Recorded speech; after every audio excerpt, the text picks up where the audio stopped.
Okay, the structure cards. So every structure card is built in very much the same way. We have a front side, which is the one that has the title of the section in really big letters. And then we have the back where we have more of a list of things that we want to go on in that section. So let me explain what you're seeing on the front. First of all, you see the title of the section. So right here I have a card that says chorus number 1. Underneath that, it tells me the other sections that this section connects to.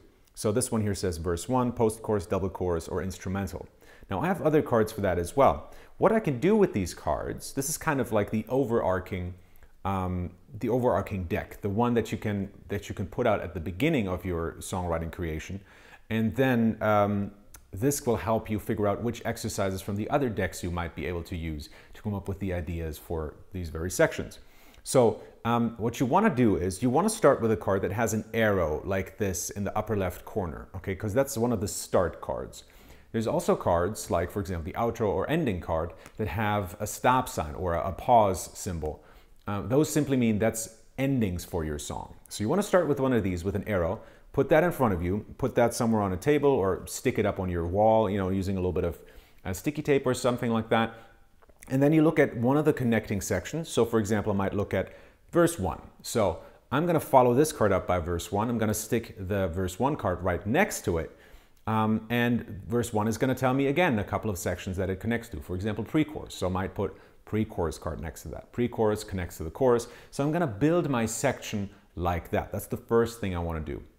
Now, if you're familiar with my book, The Addiction Formula, then you can also use another feature that's printed on the front of these cards. And that's this back turquoise area here in the back is going to tell you the energy level of this section. So for example, the chorus typically has a very high energy, right? Now, obviously you can change that, but these are like the standard energy levels for these different sections, okay? So that's a really useful thing to know about. Once you've stuck it to your wall, you'll be able to see at an instance the energy levels of your different sections. Now, once you've stuck it on your wall, and this is why this is the recommended way for me really, is to stick it on your wall. What's cool is you can lift up the card like this to read the back of it. That's why it's printed this way, right? So you can turn the card this way instead of this way, for example, right? Because I wanted you to be able to stick it on the wall and then just lift up the card to read the back of it, and then just let it drop to, you know, reveal the front again. So the back is going to tell you a number of things as well.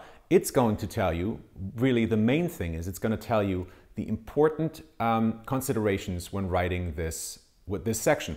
So for example, this chorus number 1 card here says hook, wow effect, dancing, and contrast. These are the 4 things that we want to pay attention to in our chorus. These are the 4 things you should look out for when you're writing this section to make sure it really contrasts the other section as well, and that it's clear that this is where we are in the section at that very moment when we're listening to it. So underneath each of these points, then again, you will read some of the exercises from the other card decks and the songwriting decks. So hook here, for example, says lacking lines, key cards, Mad Lib and melodies, rhythmic bits, melody outlines. All examples for exercises from the other decks. And they were really created to help you create the desired outcome at the top. So if you want to write better hooks, then you can use these exercises, lacking lines, key cards, etc. If you want a wow effect, go for the counter chorus or for crosswords. If you want people to dance, signature please, rhythmic bits, poly me this, dance, snare patterns, kick overlays are going to be your exercises. So that's just a brief explanation of how the structure cards work.